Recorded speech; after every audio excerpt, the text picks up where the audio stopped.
manejamos este proyecto que es el periódico El Diario del Productor. Nuestra función principal como tal es hacer difusión de cortometrajes o proyectos y largometrajes que sean casi más totalmente mexicanos. Le damos más prioridad a eso. La verdad, para mí ahorita es muy importante porque pues realizar una película no es tan sencillo. Es un logro con mencionarlo de que pues sea una de las primeras también directoras de dirigir un largometraje animado sobre todo y en México. Sobre Muchas todo ahorita gracias, en al el Valle. contrario, muchas gracias por el entusiasmo y por todo esto que me estás contando y por el espacio. Gracias. Soy Alejandra Pérez González y soy la directora del largometraje animado Mi amigo el Sol de Fotosíntesis Media. Antes de eso, yo he sido artista de storyboard en varias películas animadas mexicanas todas, como por ejemplo La leyenda del charro negro, ahí participé como artista de storyboard, La Liga de los Cinco, también estuve ahí, Escuela de Miedo, ahí viene Cascarrabias, todos estos títulos son de el estudio mexicano Anima Studios. Eh, y también fui supervisora de storyboard por primera vez en una película que se llama El Camino de Jico. Y de ahí estuve también en Huevo Cartoon, trabajando en, me parece que se llamó Un rescate de huevitos, que fue cuando conoces a los hijitos del gallo principal y todo eso. También trabajé un rato como lead de storyboard en una película que no sé cuándo vaya a salir, pero igual de Huevo Cartoon, sobre unos cavernícolas, pero ya tiene muchos años de eso. También he trabajado así de artista de storyboard en proyectos independientes y ha habido estudios pequeños en los que he participado también como diseñadora de personajes, como supervisora de animación. A uno de ellos se llama Vanilla Studios en Cuernavaca y nada, ellos desarrollan cosas más hacia comerciales, me parece, pero querían sacar en algún punto una serie. Y pues yo les ayudé a trabajar en todo el concepto de la Biblia, de los personajes y el storyboard y todo eso. Yo quiero rescatar un poquito en la cuestión de que, por ejemplo, usted comentó que era en el área de storyboard. Por ejemplo, en estos proyectos, ¿cómo ha sido el proceso como tal? ¿Cuál ha sido su experiencia a lo largo de este tiempo? Yo quería hacer animación tradicional. Yo cuando quería trabajar en cosas de animación, eso era lo que yo quería hacer. Yo quería hacer animación. Pero vi que todo estaba enfocado más hacia el 3D y yo quería dibujar.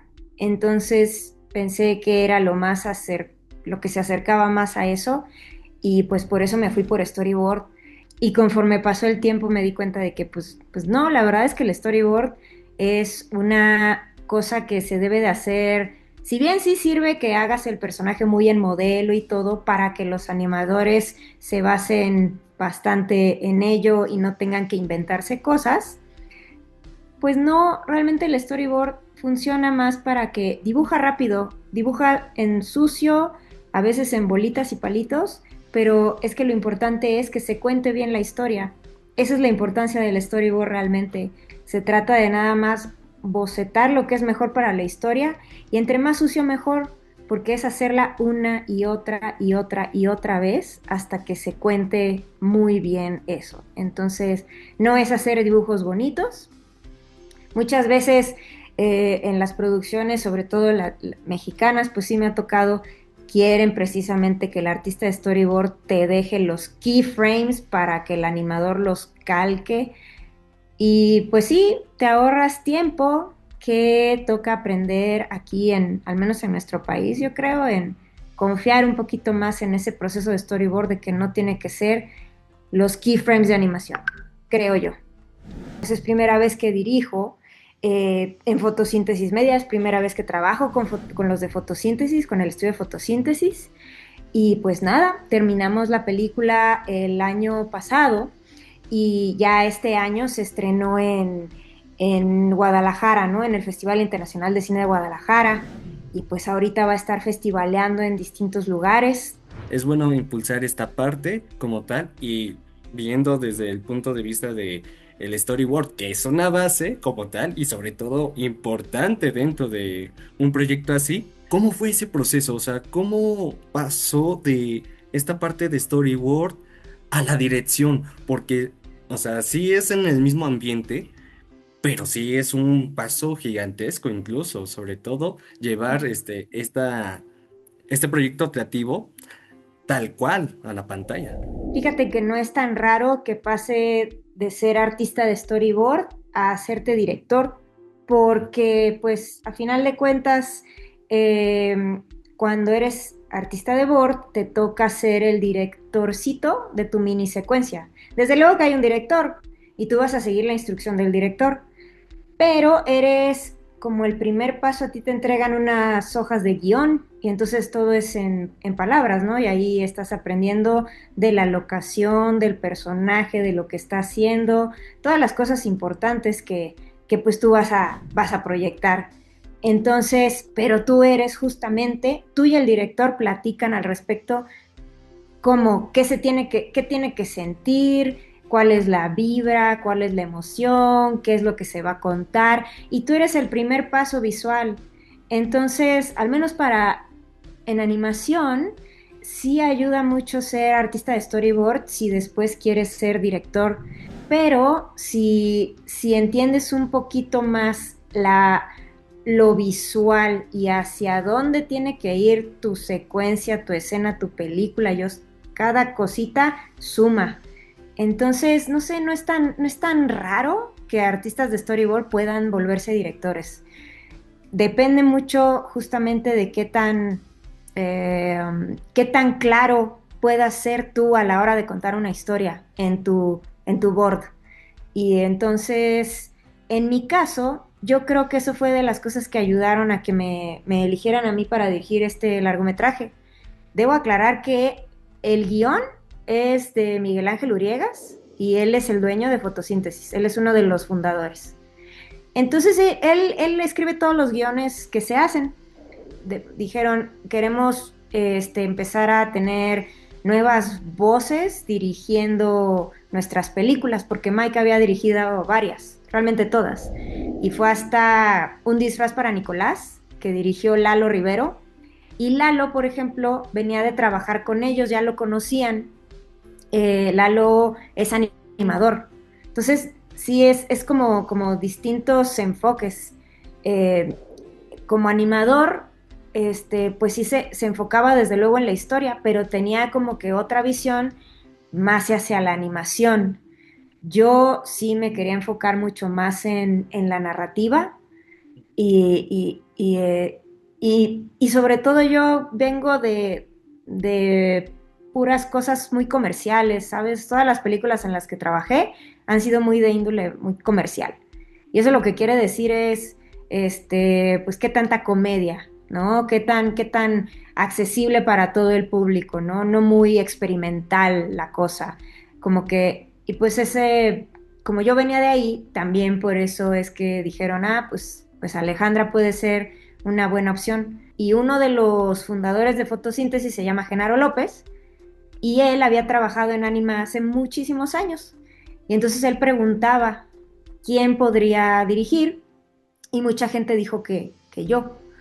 Y la verdad sí me acuerdo que se mencionaba mucho que pues, no había habido directoras de largometrajes. Y entonces ahí también, a ver, y si fuera una mujer, estaría mejor. ¿Quién podría ser? Y mucha gente con la que trabajamos dijo mi nombre. Entonces ahí ayuda mucho el haber trabajado en varios proyectos y el haber, pues supongo que igual hice un buen trabajo, ¿no? Porque por algo también me recomendaron. Sí, porque Entonces, pues así es como yo llegué con mi trabajo.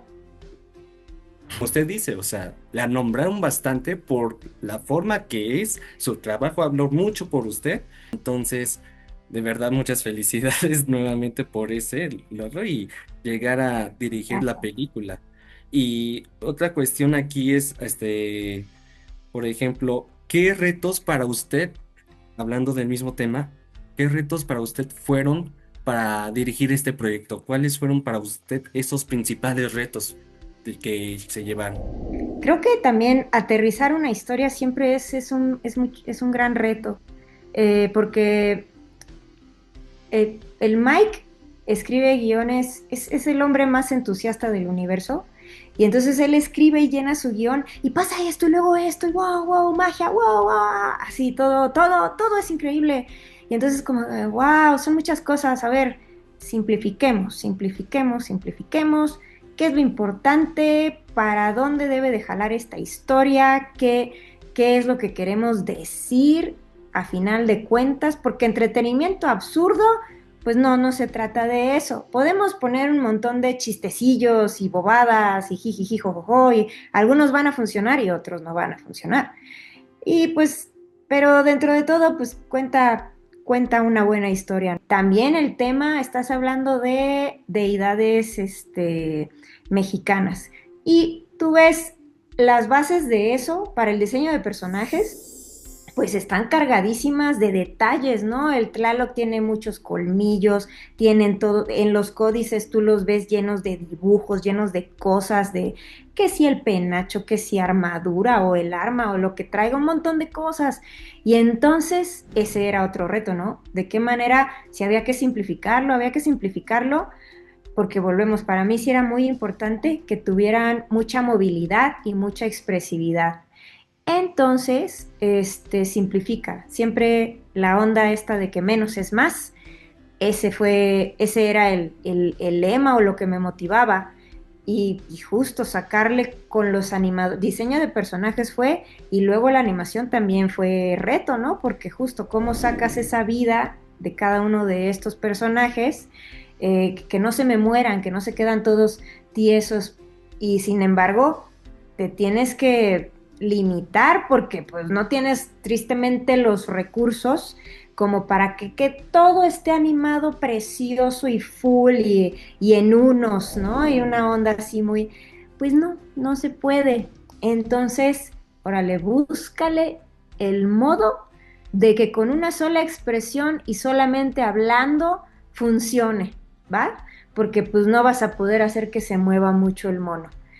Entonces, sí fueron, ese fue otro reto y justamente el pasar, el que no tienes que calcar el storyboard, debe de haber un proceso intermedio entre storyboard y layout. Nos pasó que de pronto el fondo como que no quedaba bien con el personaje porque o quedaba muy chiquito y se supone que es un fondo increíble y pues no me lo dejes tan chiquito, ¿no? Entonces, ¿cómo acomodas eso? Hay varios retos que se fueron resolviendo, pero pues digamos que eso, el simplificar la historia, simplificar a los personajes y sacarle todo el jugo, la mayor expresividad a los personajes. La expresión corporal habla mucho también del personaje, sobre todo. Entonces, se tiene que establecer, ¿no? Esos diseños y todo eso. ¿Cómo es que se llegaron ahí? ¿Quiénes son estos personajes? Tenemos a nuestros personajes, a pues, los humanos que son los principales, Diego y Xochitl. Diego es el papá de Xochitl. En lo personal a mí me encanta el personaje de Diego porque es un papá que él lo que está haciendo es salir adelante y sacar adelante a su hija. Entonces es una realidad con la cual conectas con mucha gente y no te das cuenta de dónde vienen tus papás y todo lo que han tenido que dejar atrás pues por que tú estés bien, ¿no? Entonces para mí era muy importante que Diego, a pesar de ser como su personaje es algo cómico, chistosillo, eh, pero tiene ese lado, es el corazón y es lo que mueve la película. Esta es una película sobre una niña muralista que, pues junto con su papá, se va a ver transportada al mundo del Tolán, donde va a conocer a todos los dioses de este mundo y se tiene que escoger al sexto sol y pues quieren que sea Xochitl, ya que como ella es experta en retratarlos, dicen ella es muy talentosa, ella le gusta todo esto, le gusta nuestro mundo, ella podría ser y tiene una magia muy especial, así es que ella debería de ser el sexto sol. Y su papá dice, alto ahí, a mi hija no me la pueden quitar, ¿dónde va a estar? ¿De qué se va a tratar? Y entonces, ¿quién va a ser el sexto sol? Es la pregunta que todos nos hacemos en esta película. Y Xochitl pues ella tiene todo ese amor al arte. También es importante la parte de ella porque pues no se trata de dejar atrás y apagarte y dejar tus sueños. Y eso es lo que Xochitl representa, ¿no? Esta, esta onda necia de perseguir el sueño, eh, y lo cual la lleva literal a otros mundos, ¿no? Y a otros espacios. Entonces, de alguna manera, aprenden el uno del otro. Empiezan chocando, y al final de cuentas, aprende Xochitl, su papá, por qué hace lo que hace, y Diego aprende la importancia del sueño de la niña y hasta dónde puede llegar, ¿no? Esta parte del sueño de su hija. Y pues también está Tata, que es la abuelita de Diego, es como la matriarca, y a los dos les inculcó esta onda de pintar y ella tienen una herencia ancestral muy importante, pero eso no les quiero hacer el spoiler porque pasa, ahí se ve en la película, pero pues es ella, ¿no? Como todas las matriarcas, como todas las abuelas, te dejan y te transmiten algo que te sirve a su vez y que ha sido transmitido por años y años y años, ¿no? Y ella va a cuidar de ambos. La historia es, el primero en intentar ser sol fue Tezcatlipoca, ¿no? El espejo humeante. Entonces vamos a conocer un poco de Tezcatlipoca. Él va a contar su versión de cómo lo hizo muy bien y cómo él debería de seguir siendo el sol, porque pues él era el mero mero. Es un poquito egocéntrico la manera en la que lo retratamos, sin perder un sentido del humor, así como muy, muy de, no sé, medio muy bobo, ¿no? Porque a mí me encantan estos personajes que se creen mucho, pero y que a la vez se están equivocando, pero lo tapan mucho así con su actitud muy, muy pomposos y muy creídos, ¿no? Entonces Tesca va por ahí. De ahí tenemos el segundo en intentarlo fue Quetzalcóatl, que en esta película, pues sí sale, pero sale hasta el final. Y ahí el pobre lo engañó su hermano Tezcatlipoca le metió el pie en algo, nos vamos a enterar de qué, cómo fue. Pero pues nada, ahí sale el Quetzalcóatl. El siguiente en intentarlo fue Tlaloc. Y Tlaloc, pues es nuestro personaje que es como muy, pareciera como bipolar en el sentido que es muy explosivo, él es muy explosivo, muy sentimental, muy enojón, y pues, no sé, es de los favoritos de todos los que participamos en la película, muchos decimos, no, Tlaloc, Tlaloc es lo máximo. Pues todos tienen su encanto, pero pues sí, no sé, el Tlaloc. Y de ahí tenemos a Chalchihuitlicue, que fue ¿cuántos llevamos? Ah, pues el cuarto fue el cuarto sol. Y pues ella es una super fuerza de la naturaleza. Ella es así como que muy cariñosa al mismo tiempo de que es así como muy fuerte y muy de que no se deja engañar. No habla mucho en esta película, pero no por eso pierde fortaleza. A mí al contrario, a mí lo que me gustaba de ella es que justamente sin ponerle voz, yo dije, pero aquí le vamos a dar su propia fuerza. Finalmente quedó de sol Tonatiuh. Y entonces se trata nuestra película de que Tonatiuh ya está cansado y hay que elegir al sexto sol. Entonces, pues bueno, salen más dioses, pero pues te lo voy a dejar en esos. Y por ejemplo, a la elección de los actores, porque por ejemplo, no sé, aquí siempre lo manejamos como actores de doblaje, ¿no? Sí. Pero realmente son actores.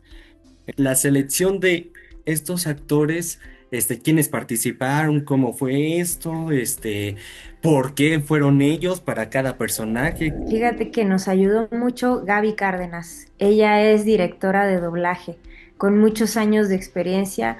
Si alguna vez tienen algún proyecto, ella y necesitan actores de doblaje, de voz y todo, pues ella fue una gran ayuda y yo la recomendaré para siempre. Ella ha trabajado en todas las películas de fotosíntesis, entonces fue esencial porque ella sabe cómo dirigir a actores, cómo sin tenerles que decir, aquí estás triste. y ya, y tienes que decir las cosas, ay, esto es así, qué tristeza, ¿sabes? Igual y uno con poca experiencia, yo igual hubiera hecho eso, lo cual es un error, hacer la voz y decirle al actor, imítame, ¿no? Como que más bien tienes que tratar de que saque, y sobre todo en este caso, que como dices, era para nosotros, eh, no tienes una animación ya hecha y tienes que hacer match con el, o hacer que encaje bien el sonido con los labios del, no estás haciendo un doblaje como tal, es lo que quiero decir, ¿no? Esto venía justo, como lo mencionas, desde los actores. Entonces, Gaby fue quien nos ayudó a hacer el casting. Ella presentaba varias opciones, tanto para Diego, para Xochitl, para todos los personajes, y ya yo le preguntaba y decidía y platicando con ella cuál sería la mejor opción. Entonces, en el caso de Diego, es Moisés Iván Mora. Tiene ay, mucha jiribilla, mucha simpatía, es muy rápido, es muy ocurrente y entonces la verdad le quedaba perfecto, era lo que yo tenía en mente, Mike también tenía eso en mente y siento que funcionó muy bien. De pronto hay por ahí, dizque, llamémoslo errorcillos, pero que yo dije, vamos a dejarlos, porque esto, uno habla así, uno de pronto dices la palabra incorrecta y la cambias, ¿no? Y funciona, no sé, que se escuchara natural y que se escuchara como el personaje. Le quedaba perfecto como Diego. De ahí tenemos a Ana Tena, que es la voz de Xochitl. Y Ana tiene una onda muy, muy natural, le sabe muy bien hacer una voz como tierna, pero a la vez le salía la picardía. O sea, todo era como que muy, muy orgánico con ella y funcionaba muy, muy bien. Y tiene ya un ratillo trabajando. Es la más pequeña del casting de actores y pues funcionó muy bien.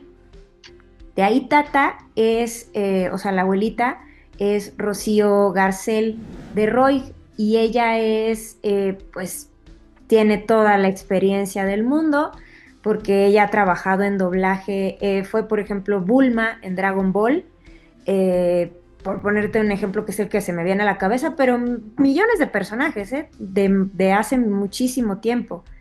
Pero más allá de eso, le imprime la ternura y la picardía y la sagacidad de una abuelita mexicana, de lo que buscábamos en Tata. O sea, le dio mucho sentido a muchas cosas y nada, ya se la sabe y es una maestraza. De ahí tenemos a un personaje que no mencioné, que también es importante, Nené el Macehual. Es que no quiero hacer mucho spoiler, pero este personaje habla en náhuatl y la voz es de Erasmo Catarino. Y Erasmo Catarino pues, más allá de su talento artístico, que ya es famoso él en el ámbito musical, él habla náhuatl y es maestro de esta lengua. Entonces, fue esencial para hacer las traducciones de lo que queríamos y necesitábamos decir. Realmente él fue quien nos ayudó en esto. Entonces, claro que tenía que ser él, la voz de Nené. Nené es un personaje, pues es como muy triste porque ha sufrido mucho. Es un personaje que le ha pasado de todo. Y entonces lo vemos en un punto, en un momento de la historia en donde él tiene que salir adelante, pero está como muy lastimado y entonces como que no quiere ayudar y está muy, muy a la defensiva. Pero eventualmente sí decide ayudar y también, no sé, también le dio como mucha ternura, mucha intención a su personaje. De ahí tenemos Tlaloc, es Silverio Palacios, pues también don Silverio ya tiene así el camino recorrido con muchas, muchas películas y yo creo que mucha gente lo conoce, pero yo lo recordaba mucho de Bruno en la película de Ana y Bruno. Y para mí esa película a mí me gustó mucho y me gustó mucho el trabajo que él puso. Y luego escucharlo actuar las líneas de Tlaloc, era él. O sea, grita, llora, se ríe, hace todo en un momento y lo hace chistoso y lo hace agradable y lo hace simpático. No sé, era la opción. Y de ahí Humberto Solórzano, este es Catlipoca. Y ay, tiene una voz padrísima, padrísima ese señor para esta onda que queríamos ponerle a Tesca como obscura, pero luego chistosa, pero luego de nuevo vuelve a ser el villano más villano y, y- pero al mismo tiempo luego se ríe y se burla y luego es solemne. Necesitas todos estos cambios. Entonces, pues nada, sí hubo un casting de muchas personas, muchos actores para cada uno de estos personajes. Son los que voy a mencionar ahorita, pero hay más, desde luego, en el repertorio. Pero pues nos quedamos con estos porque fueron los que yo, la verdad, yo sí sentí que le imprimían una fuerza y una esencia muy importante a cada uno de los personajes. Me percaté mucho en la cuestión de que, por ejemplo, de estos personajes que, como Tlaloc, que me comentó de la expresión que era más fundamental para usted en estos personajes, tener esa expresión corporal, vocal y toda esta parte, ¿cómo es llevar a cabo esas características o esa personalidad en un personaje y sobre todo que se remarque mucho en esa expresión corporal, pero en la animación, ¿cómo es llevarlo a cabo? Yo traté de filmarlos a todos cuando estaban haciendo sus líneas y eso les sirve mucho a los animadores. Sin embargo, luego era muy extenso, igual aunque les pasara, tenía yo que acordarme bien porque hacían, no sé, una línea como 5 o más veces. Y entonces ver bien cuál era la línea y agarrar ese clip, porque yo filmé toda la sesión. Entonces eran videos de horas y entonces había que escoger bien o buscar bien cuál era la línea exacta y en qué momento la había dicho para agarrar ese clipcito y pasárselo al animador. Eso fue un poquito complicado. Al menos con esas capturas podían ver un poquito y basarse en la expresión que estaban haciendo en diferentes líneas para que se rescatara. Tienes que fijar mucho, depende de cada animador, pero creo que, a ver, si tu director lo que está buscando es expresividad, tienes que saber dibujar bien las manos, ¿no? Usa las manos para gesticular, usa el cuerpo para ver si estoy gritando, qué está haciendo en ese momento el personaje, tal vez si se alza, infla el pecho o tal vez no, juega, exagéralo con el videoclip o con la foto del actor, lo puedes exagerar. Entonces yo creo que sí es agarrar muy bien tus referencias, más allá de que, ok, ahí está la voz, eh, actúalo tú. Si tú lo vas a animar, actúalo tú, escucha cómo lo está diciendo, tú cómo lo dirías del animador haciendo la línea, pero él lo está actuando, ¿no? No necesariamente está imitando a la actriz, lo está haciendo él y eso está padre. Entonces, pues sería un buen consejo, ¿no? Si ahí te atoras un poquito de cómo hacerle, fílmate tú haciendo, imitando, actuando eso que estás llevando a cabo el personaje. Bueno, son dos preguntas en una. ¿Por qué eligieron el 2D al 3D?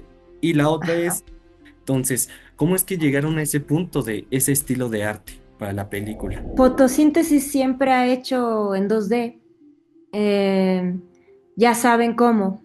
Entonces eso tiene que ver. Ok. 3D, al contrario de lo que se piensa, 3D es más caro y nada, buscando referencias de qué manera podría sacarle más expresividad. Yo soy muy fan de Chuck Jones. A mí me encanta el estilo que tiene este animador de sacarle todo lo, además esta onda cómica muy Looney Tunes, pues por ahí, ¿no? Basarte mucho a mí le ponía mucho de ejemplo eso a nuestro diseñador de personajes, el Alex Valle. Y también el interés es, ¿va a haber estrenos en otras partes? ¿Hay fechas? ¿Cómo está esta parte? Sí, sí se busca, claro que sí va a tener, en salas comerciales, pero todavía no sabemos bien la fecha. Sobre todo yo no sé todavía la fecha, por favor igual ahí estén atentos a las redes de Fotosíntesis Media, en el Instagram de Fotosíntesis o en el Facebook de Fotosíntesis, Fotosíntesis Media. También tienen su página de internet, fotosíntesismedia.com, pero aún no lo sabemos. Sin embargo, estaremos poniendo en redes donde la vamos a estar presentando, porque va a estar festivaleando. Entonces, igual y por ahí cae que cae en su ciudad o en su cine, un cine cerca de ustedes, pues ya les platicaremos dónde es para que la puedan ir a ver. Por ejemplo, el medio que usted comentó que es cofundadora como tal, ¿qué es, cuál es su principal función como tal y por qué se realizó? Y mencionar, claro, lo de MUMA, Mujeres en el Mundo de la Animación. Soy una de las fundadoras. Somos varias chicas que nos enfocamos en promover el talento femenino en la industria de la animación mexicana. Latinoamericana también, quisiéramos abarcar de todo, pero pues vamos como que poquito en poquito porque pues no es una tarea muy sencilla. Y la razón es que pues nos dimos cuenta que no existía, o si existía como tal, no lo conocíamos nosotras, siendo honestas, y nos gustó hacerlo. O sea, la verdad, nos gustó darnos a la tarea de investigar, conocer chicas, presentar su trabajo, y todo empezó un poquito accidentado porque nos conocimos trabajando en Anima Studios antes de pandemia, mucho antes de pandemia. eh, pues estábamos trabajando in-house, ¿no? En el estudio como tal.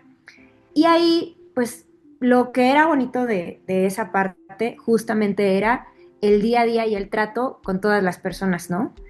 Y entonces yo recuerdo que yo veía mucho el resultado final en las películas y yo decía, ok, ¿o por qué se habrán ido por ahí si acá este artista hizo no sé, una prueba de animación muy fregona y la gente no lo va a ver?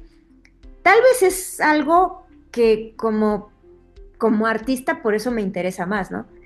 El arte detrás de las películas es algo que en México no conocemos, y porque pues nos enfocamos más en el producto final. Entonces, ¿qué tal si sacábamos una galería, una exposición con el arte detrás de? Y resultó que las que dijimos vamos a hacerlo éramos puras mujeres. Como que, no sé, los compañeros igual y no nos pelaron, yo qué sé, o sea, pero pues las chavas sí dijimos, venga, vamos a hacerlo. Y entonces en base de esa expo fue que nos juntamos un grupo de artistas y varias chicas estudiantes se acercaron, llegaron a esa galería pequeñita, en una cafetería, muy chiquito todo. ¿Y cómo entraron a trabajar en animación? ¿Cómo funciona eso? ¿Dónde puedo entrar? Entonces vimos el interés de las chavas. Y entonces ahí dijimos, aquí hay algo importante, interesante. Y se volvió un proyecto muy social, muy bonito, para conocernos entre nosotras, que también nos faltaba eso. Y a su vez dar a conocer a más gente. Y pues nada, así fue creciendo y se fue haciendo y nos ayudamos y nos ayudan nuestros compañeros también, eso también que quede claro, ¿eh? No es así nada más, la animación es un medio muy amigable, para todos los géneros, al menos aquí en México y en mi experiencia. Nosotras posteamos mucho en el Instagram, que es Muma Oficial.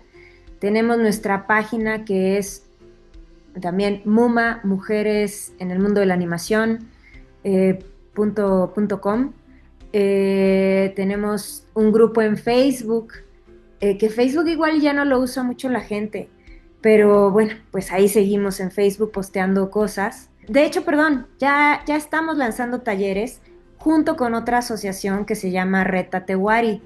Y pues nos unimos, tuvieron el primer taller que lo dieron Renata García, que es artista de storyboard, y un miembro del equipo de Reta Tewari, Rodrigo Martínez. Los dos trabajaron, por ejemplo, en la serie esta de Los Colorado, de Huevo Cartoon, y entonces dieron el taller, y entonces estamos lanzando estos talleres porque pues necesitamos generar ingresos a final de cuentas para poder seguir haciendo eventos, o, o hasta impartir más talleres. ¿De qué manera ayudamos? Pues necesitamos tener cierta cuota de recuperación para poder hacer cosas, ¿no?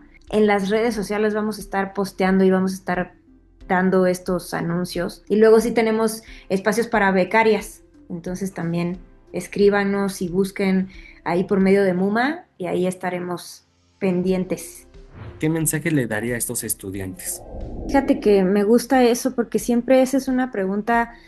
En Muma empezamos a sacar una cosa que se llama Muma Tips, que justamente buscando de nuevo estos proyectos de estas personas que están haciendo cortometrajes, películas y todo eso, y ya hemos entrevistado a Natalia Pájaro, que hizo su cortometraje Desdoblándome y está trabajando como directora de, si no me equivoco, es directora de arte de El lenguaje de los pájaros, otro largometraje que se está desarrollando animado. Y también entrevistamos a Ana Coronilla, que trabaja en Franquela, trabaja en Cinema Fantasma, y ella creo que fue una de las directoras de arte. En fin, a varias chicas, ¿no? Y siempre es justo la pregunta, ¿no? Esa, ¿qué consejos das? Y yo voy a hablar un poquito, me inspiran mucho justo preguntar estas cosas. Creo que es empezar con lo que tienes, sea poco, no importa. De lo poco luego se hace mucho. En mi caso a mí me gustaba mucho dibujar, entonces dibujar es lo mío, eh, y pues no dejé de hacerlo e insistí en ello hasta que hoy en día yo no buscaba dirigir una película, por ejemplo. Pero pues, heme aquí, ok, no lo busqué, llegué aquí dibujando. Así de sencillo, no sé si suena muy ambiguo, pero creo que sí es un rollo más de que de lo poco, de lo mucho que tengas, se trata de insistir. Pues no está nada fácil, porque desde luego que trabajos están muy escasos. Pero ahí está la cuestión, van cambiando las cosas. A lo mejor uno que tenía la idea de, no, es que yo voy a conseguir un trabajo en la industria de la animación y, no sé, en un estudio, y ahí voy a trabajar para siempre, ¿no? Y ahí voy a generar antigüedad y seguramente es como cualquier otro trabajo de antes, como mis papás, que generaron antigüedad, que se pudieron jubilar, que tenían servicios y prestaciones. No, eh, no es el caso y ya lo veo cada vez más difícil que ese sea el caso.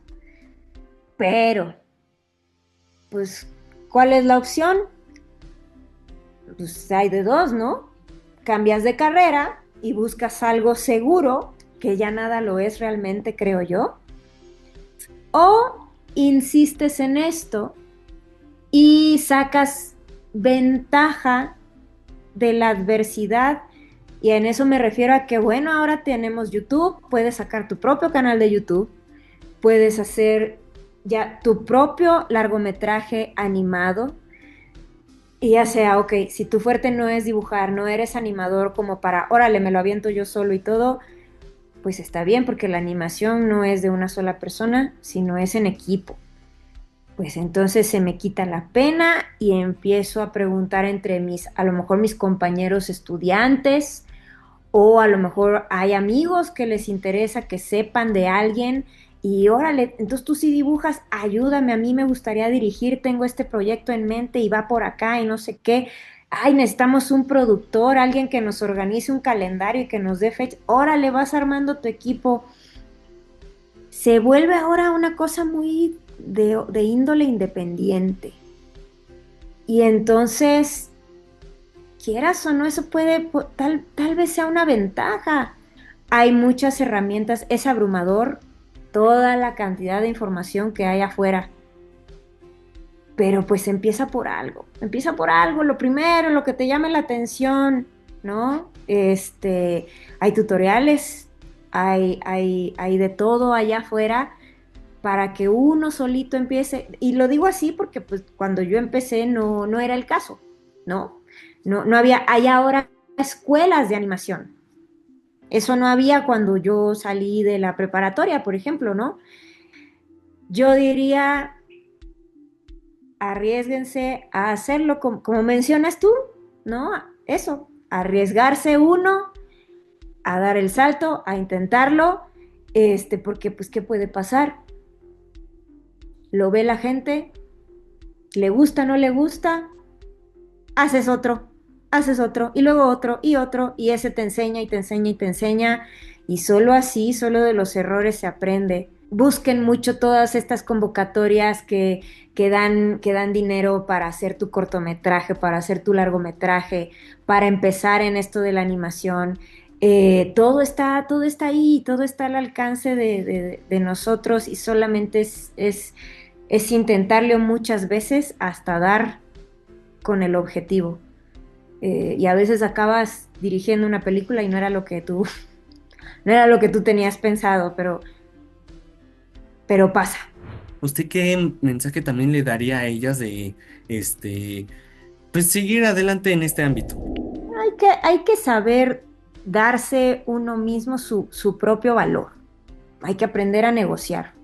Está difícil. Es algo que uno como artista no está acostumbrado. También, a lo mejor hay gente que tienes confianza y que ya está en el medio. A lo mejor ya tienes maestras, maestros que te pueden dar consejos al respecto. En MUMA tenemos ahí, hemos sacado muchas publicaciones donde puedes conocer un poquito teníamos una sección que se llamaba Mujeres en la Mira.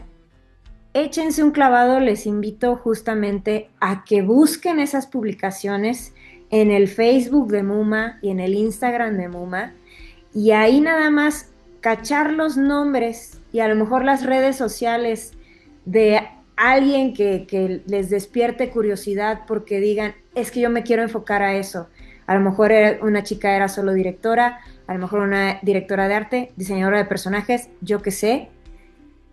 ¿Y por qué no buscar y escribirle a esa persona?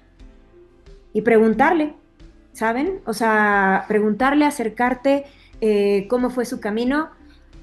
A lo mejor les contesta, a lo mejor no, es verdad. Así pasa. Pero bueno, si no, el siguiente nombre de la lista y a lo mejor esa persona sí me contesta.